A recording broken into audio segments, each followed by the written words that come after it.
Assalamualaikum warahmatullahi wabarakatuh. Perkenalkan, nama saya Naufal Hafiz Sabritian dengan NIM 7211419112. Kali ini saya akan mempresentasikan materi tentang keamanan informasi. Yang pertama, kebutuhan organisasi akan keamanan dan pengendalian. Di dalam dunia masa kini, banyak organisasi semakin sadar akan pentingnya menjaga seluruh sumber daya mereka, baik yang bersifat virtual maupun fisik, agar aman dari ancaman baik dari dalam atau dari luar. Sistem komputer yang pertama hanya memiliki sedikit perlindungan keamanan. Namun, hal ini berubah pada saat Perang Vietnam ketika sejumlah instalasi keamanan komputer dirusak pemrotes. Pengalaman ini menginspirasi kalangan industri untuk meletakkan penjagaan keamanan yang bertujuan untuk menghilangkan atau mengurangi kemungkinan kerusakan atau penghancuran, serta menyediakan organisasi dengan kemampuan untuk melanjutkan kegiatan operasional setelah terjadi gangguan. Keamanan informasi.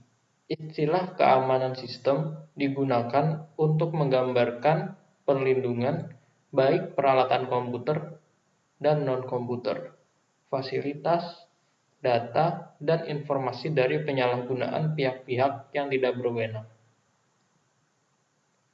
Tujuan dari keamanan informasi diantaranya yang pertama, kerahasiaan. Perusahaan berusaha untuk melindungi data dan informasinya dari pengungkapan orang-orang yang tidak berwenang.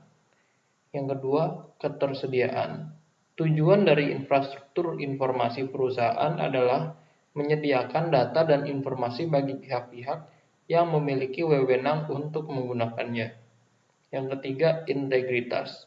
Semua sistem informasi harus memberikan representasi akurat atas sistem fisik yang direpresentasikannya. Selanjutnya, manajemen keamanan informasi. Pada bentuknya yang paling dasar, manajemen keamanan informasi terdiri dari 4 tahap, yaitu mengidentifikasi ancaman yang dapat menyerang sumber daya informasi perusahaan. Selanjutnya, mendefinisikan risiko yang dapat disebabkan oleh ancaman-ancaman tersebut. Yang ketiga, menentukan kebijakan keamanan informasi. Dan yang keempat, mengimplementasikan pengendalian untuk mengatasi risiko-risiko tersebut. Selanjutnya adalah ancaman. Ancaman keamanan informasi atau information security threat merupakan orang, organisasi, mekanisme, atau peristiwa yang memiliki potensi untuk membahayakan sumber daya informasi perusahaan. Pada kenyataannya, ancaman dapat bersifat internal serta eksternal dan bersifat disengaja dan tidak disengaja. Ancaman internal dan eksternal. Ancaman internal bukan hanya mencakup karyawan perusahaan, tetapi juga pekerja temporer, konsultan, kontraktor, bahkan mitra bisnis perusahaan tersebut. Ancaman internal diperkirakan menghasilkan kerusakan yang secara potensi lebih serius jika dibandingkan dengan ancaman eksternal. Dikarenakan pengetahuan ancaman internal yang lebih mendalam akan sistem tersebut. Ancaman eksternal misalnya, perusahaan lain yang memiliki produk yang sama dengan produk perusahaan atau disebut juga pesaing usaha. Selanjutnya, jenis-jenis ancaman. Yang pertama adalah virus, adalah program komputer yang dapat mereplikasi dirinya sendiri tanpa dapat diamati oleh si pengguna dan menempelkan salinan dirinya pada program-program dan boot sektor lain. Selanjutnya ada worm, yaitu program yang tidak dapat mereplikasikan dirinya sendiri di dalam sistem, tetapi dapat menyebarkan salinannya melalui email. Selanjutnya, Trojan Horse, yaitu program yang tidak dapat mereplikasi atau mendistribusikan dirinya sendiri, namun disebarkan sebagai perangkat. Selanjutnya adware, yaitu program yang memunculkan pesan-pesan iklan yang mengganggu. Dan yang terakhir spyware, yaitu program yang mengumpulkan data dari mesin pengguna. Selanjutnya ada risiko.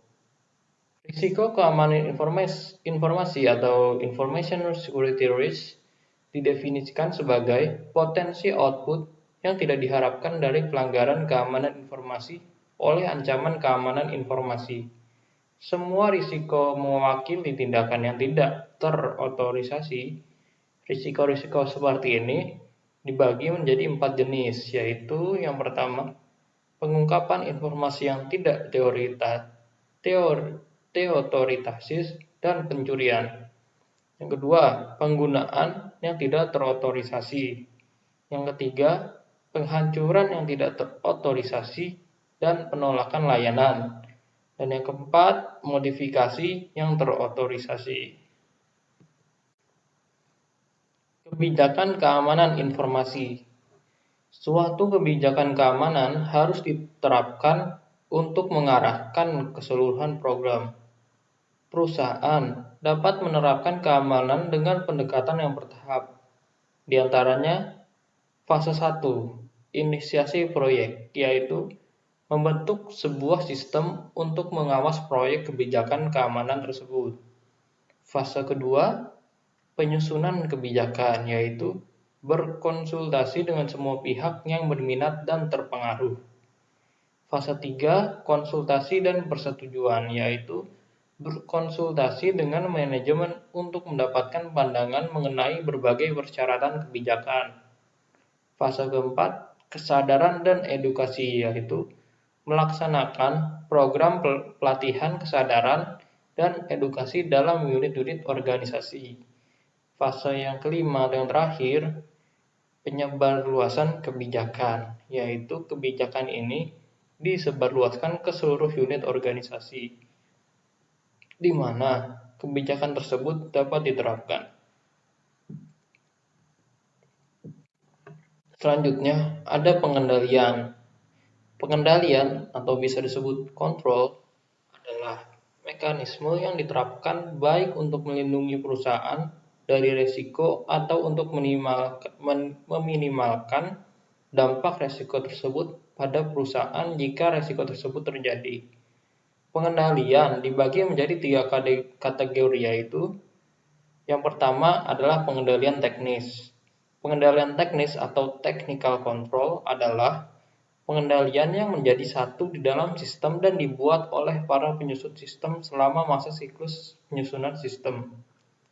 Di dalam pengendalian teknis, jika melibatkan seorang auditor internal di dalam tim proyek, merupakan satu cara yang amat baik untuk menjaga agar pengendalian semacam ini menjadi bagian dari desain sistem. Kebanyakan pengendalian keamanan dibuat berdasarkan teknologi peranti keras dan lunak. Yang kedua, pengendalian formal. Pengendalian formal mencakup penentuan cara perilaku, dokumentasi prosedur dan praktik yang diharapkan, dan pengawasan serta pencegahan perilaku yang berbeda dari panduan yang berlaku. Pengendalian ini bersifat formal karena manajemen menghabiskan banyak waktu untuk menyusunnya, mendokumentasikannya dalam bentuk tulisan, dan diharapkan dapat berlaku dalam jangka panjang. Yang terakhir, ada pengendalian informal. Pengendalian informal mencakup program-program pelatihan dan edukasi, serta program pembangunan manajemen. Pengendalian ini ditujukan untuk menjaga agar para karyawan perusahaan memahami serta mendukung program keamanan tersebut. Sekian dari presentasi saya, kurang lebihnya mohon maaf. Wassalamualaikum warahmatullahi wabarakatuh.